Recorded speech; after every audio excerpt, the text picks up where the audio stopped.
Hello friends, I welcome you all again to this course titled as Introduction to Indian Writing in English.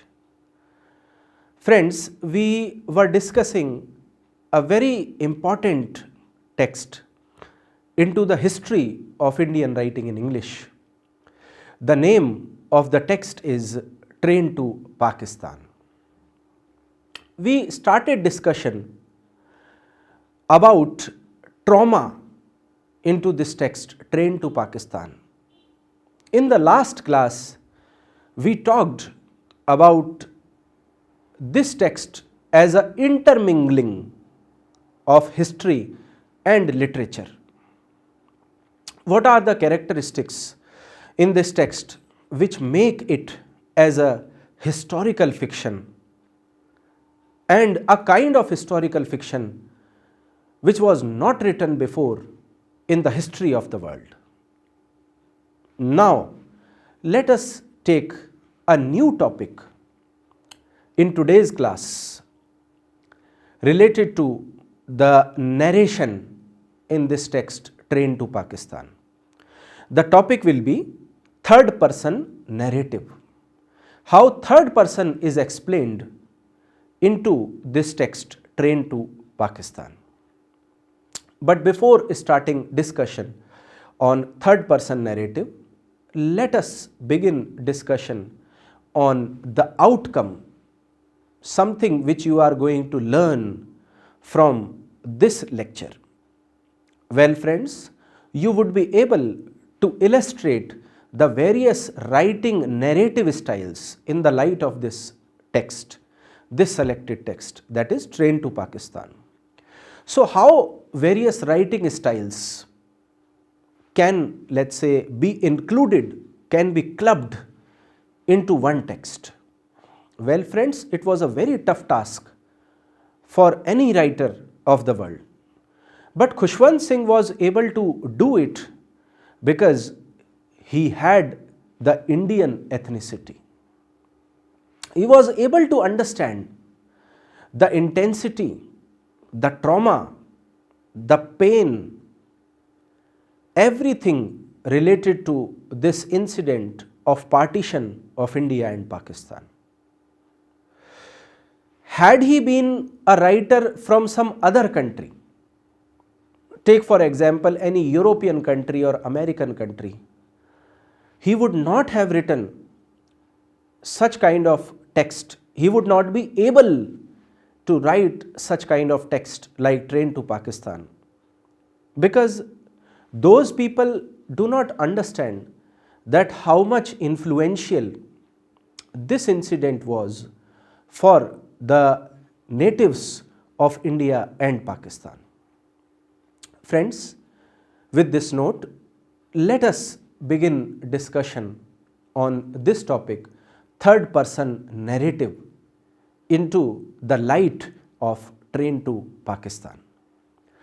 Khushwant Singh's tone throughout the novel is satirically comedic and informative.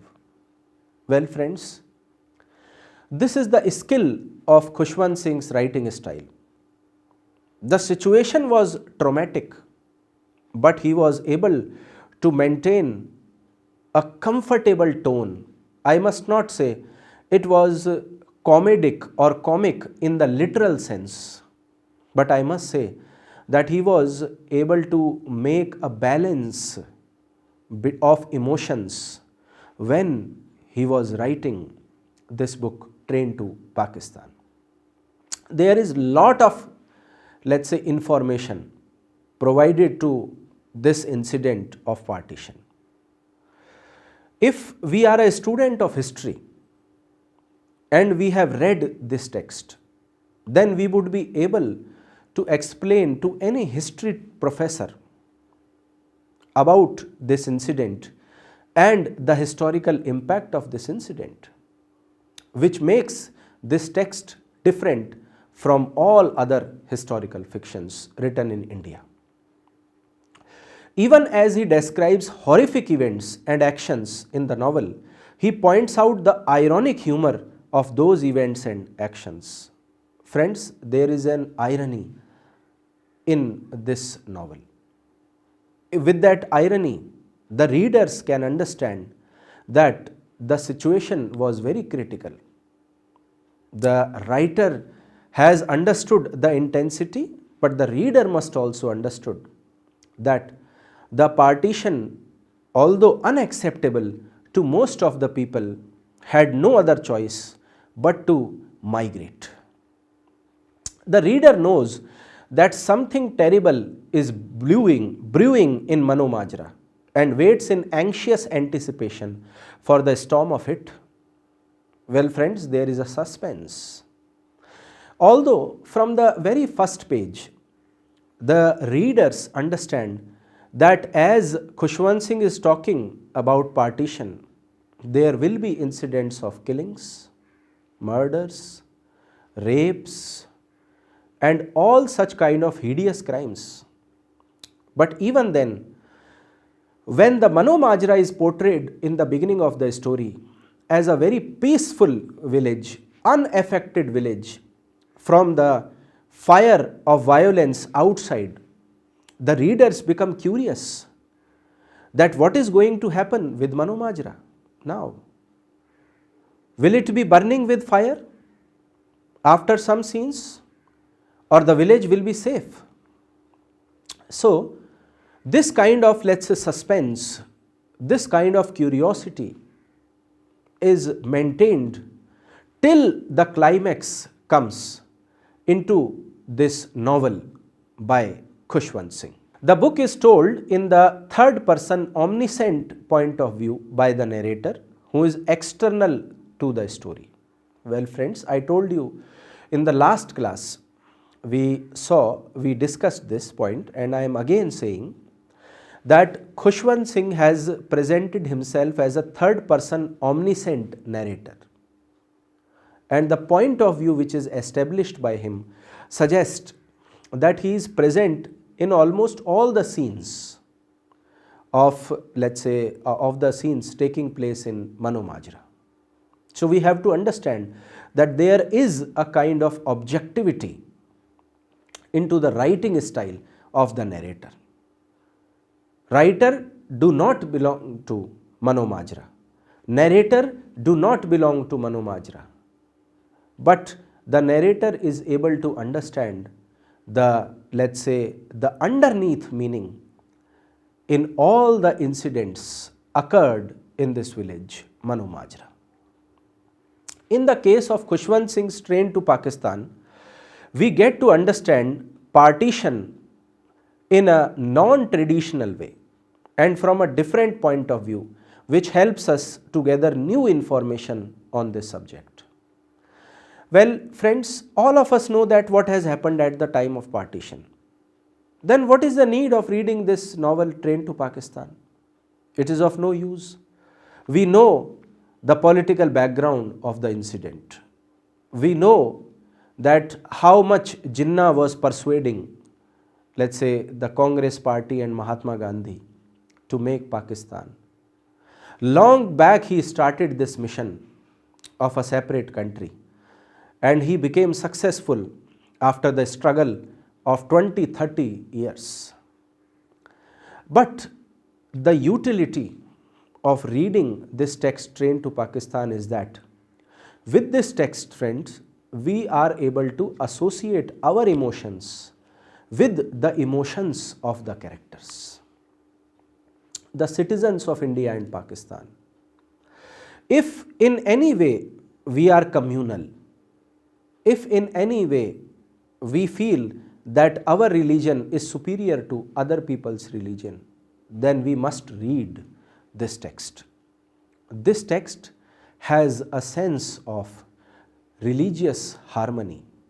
This kind of religious harmony is visible at the end of the novel, where we find that there is a sixth person who cuts the rope, and thus the train passes from the bridge and the Muslims are not killed and they safely reach to Pakistan in that train. So the message is the communal harmony. The message is humanity given by Khushwant Singh through this third person narration. If we look at partition, it was a smart move on the part of the British government in order to weaken the Indian subcontinent. Well, all of us knows that, friends. Britishers had the policy to divide and rule, and this is what they did in the division of India and Pakistan also. They put this notion into the mind of Muslims that Muslims are unsafe in India. And this sense of insecurity in the mind of Muslims gave rise to this massive, let's say, kind of concept spreaded among the Muslims that they need a different country for safety. So on the pillars of fear, this complete building of a new country was constructed by Britishers. But Jinnah had a belief that Muslims would not be safe in India and hence demanded partition of the country. Like I said, friends, Muhammad Ali Jinnah expected that Indians are not safe in India, Muslims are not safe in India, and thus he expected a different nation from India. Now, if we look at the reality, many of the Muslims who, according to the political leaders, could not be safe in India were reluctant to leave. Well, friends, in Muslims also, there are two groups. One group do not want to leave India. They thought that India is an established economy. Why to leave an established country and move to a new country which has to build up the complete system with new kind of political, cultural and economic efforts? So they were reluctant to leave India and go to Pakistan. But even then, they were forced to migrate from their relatives, from their, let's say, family members, because everyone wants to live with his or her family, relatives and known people. And if these people are migrating, you cannot stay alone in your country. So you also have to migrate. Partition led to thousands of killings as it created an environment of suspicion and mistrust. Friends, what was the root of these mass level killings? The root was the suspicion and mistrust.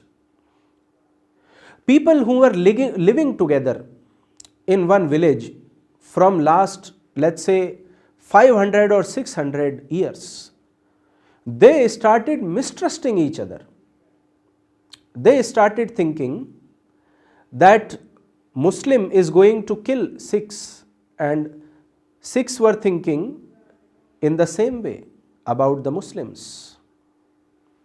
It was a complete failure on part of both the leaders of India and Pakistan, which was badly executed. Well, this is right, friends. Leaders, political leaders take decisions, but common people have to suffer. This is what we had seen at the time of partition. People had to migrate from one place to another place. Jinnah was already living in Pakistan. Nehru was already living in India. They do not have to migrate. But the common Muslims and Sikhs and Hindus who were living in the areas of India and Pakistan, they have to migrate, and these are the people who were killed, massacred during that migration. Through literary narratives which are based on historical events, we get a more humanitarian perspective which gives us an understanding of the people's emotions involved in the event rather than just statistics of number of people killed and the political events which led to it. Well, friends, All of us know the historical data, how the historical event took place. But there was a humanitarian perspective which was missing from the mind of the people. And that humanitarian perspective was filled with this novel Train to Pakistan. So we can say that Train to Pakistan is a filler of people's emotion involved into this incident. We were not able to understand how people used to felt. Common people used to, let's say, emotionalized. There was a traumatic experience which people had to face.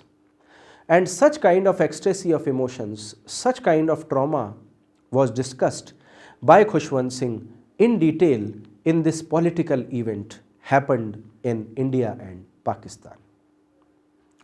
Studying international relations with the help of fictional narratives broadens the scope of the discipline and makes it interdisciplinary.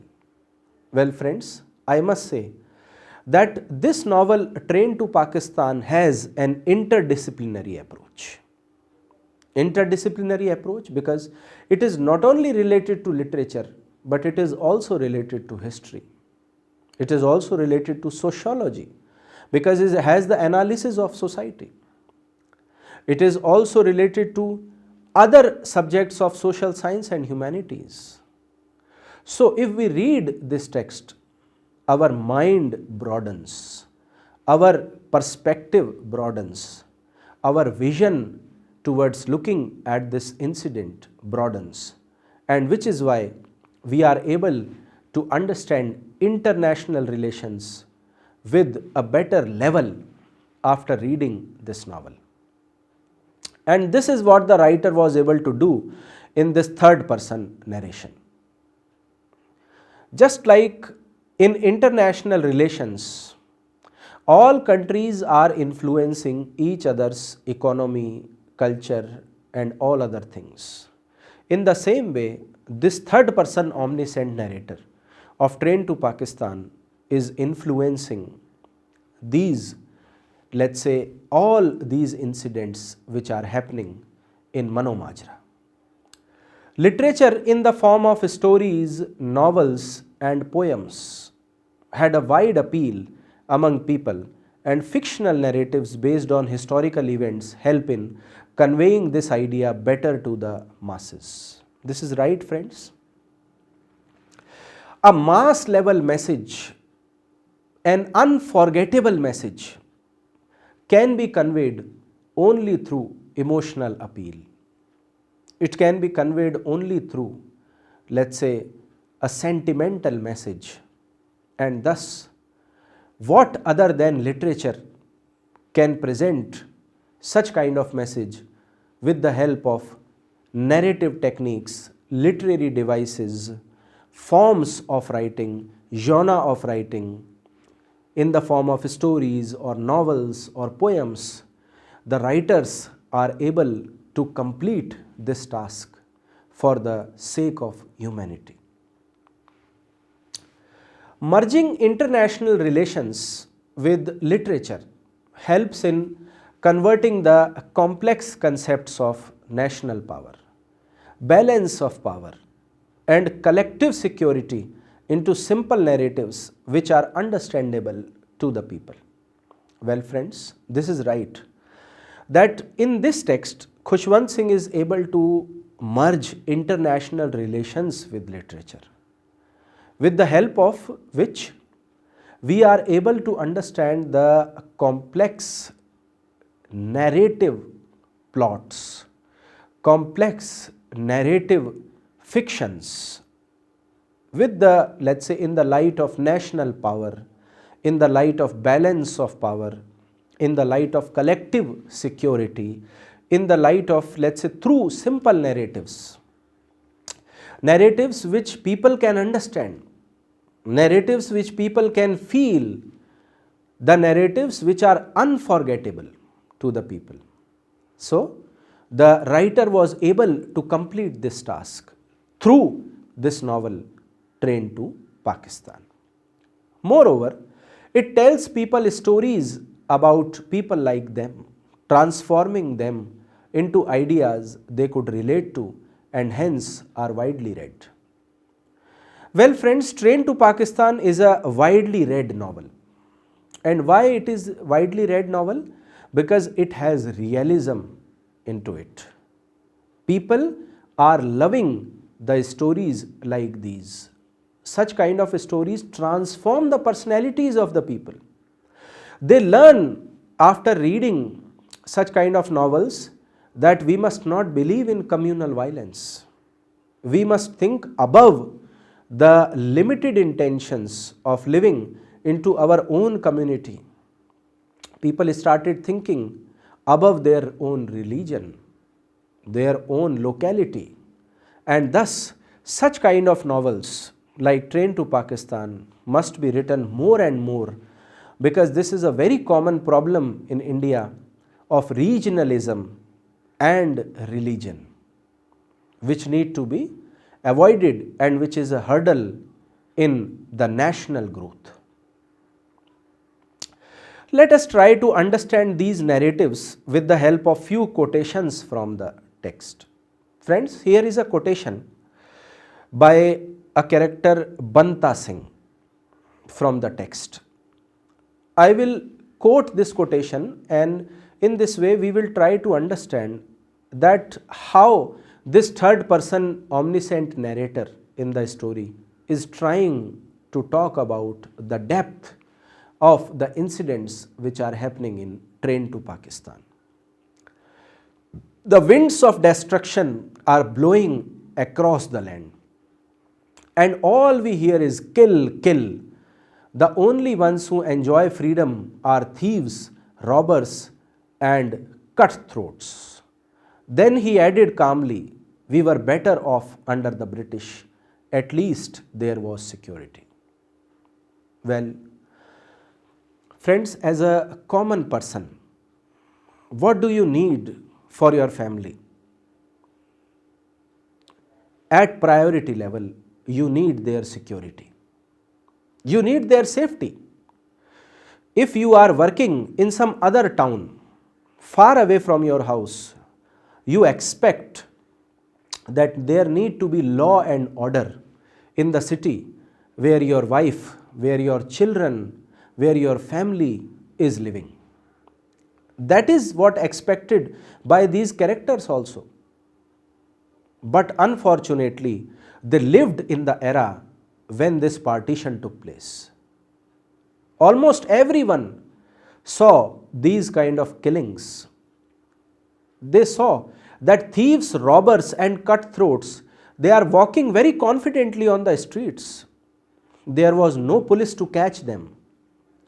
At mass level, crimes were happening in India and Pakistan, and which this concept gave rise to, let's say, this notion into the mind of Banta Singh that the British rule was better than this new, let's say, democratic government, that's democracy, which under, let's say, these two political parties, one is Indian National Congress and the other one is from Pakistan.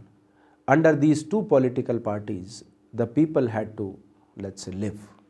The people had to survive. There is no security in this, let's say, in this new India, in this free India. Muslim League had also promised to the people that they will give them safety, they will give them progress. But what has actually happened at the time of partition? Almost in every family, you will find few people as killed or raped or, let's say, affected from some kind of crime. In almost every family. So how can these political parties, Muslim League and Indian National Congress, were able to give that kind of, let's say, peace, that kind of safety to the common people which they have promised to them? In the aftermath of any revolution, a common question is, was life better before? Everyone thinks like this. Was life better before? Were we safe in the rule of Britishers? How are we going to live in this new country?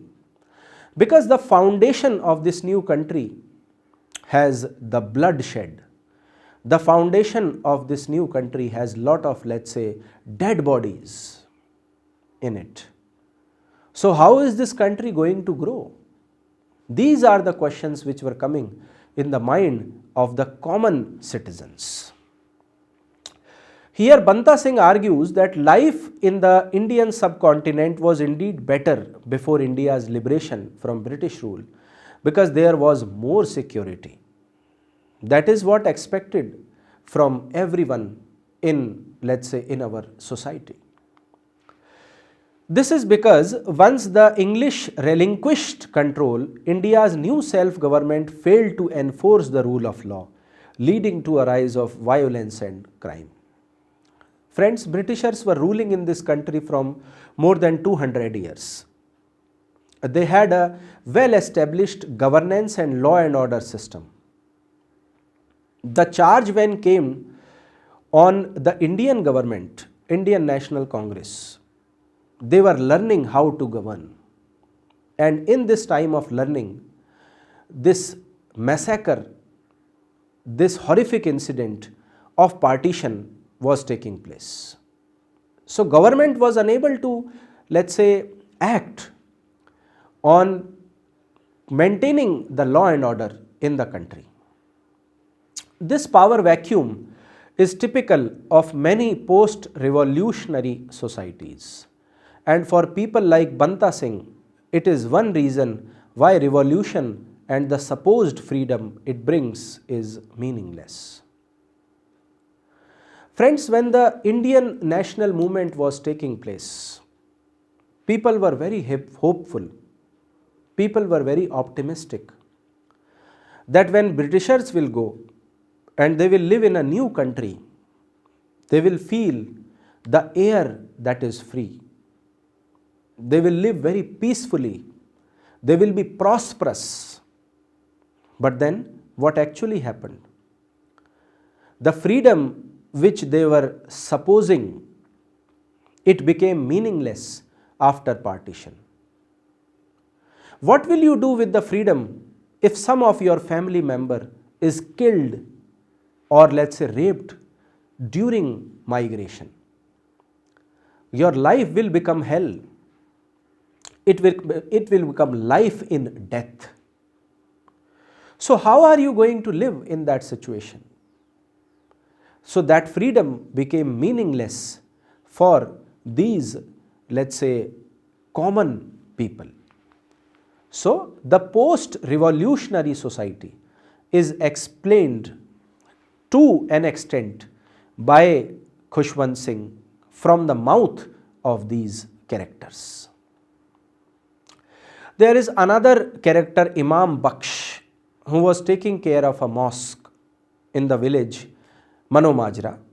This is a quotation spoken by him from the text itself. He says, "It will take us more than one night to clear out of homes. It has taken our forefathers and grandfathers hundreds of years to make." Well, the situation was very painful, friends. People were living in that village from, let's say, the time immemorial. Their forefathers settled in this village. They constructed these houses, and these people are living in their parental houses from past many decades. But suddenly they get an order to migrate to a new country, to a new place, which was very painful for both Sikhs and Muslims.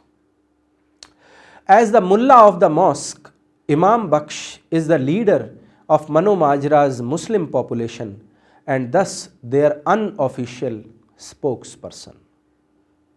When Imam Baksh speaks anything, friends, in the story, that is something which is the, let's say, feeling or thought of the common Muslims of Mano Majra, because he was the mullah of the mosque and he had a strong influence on the Muslim community in that village.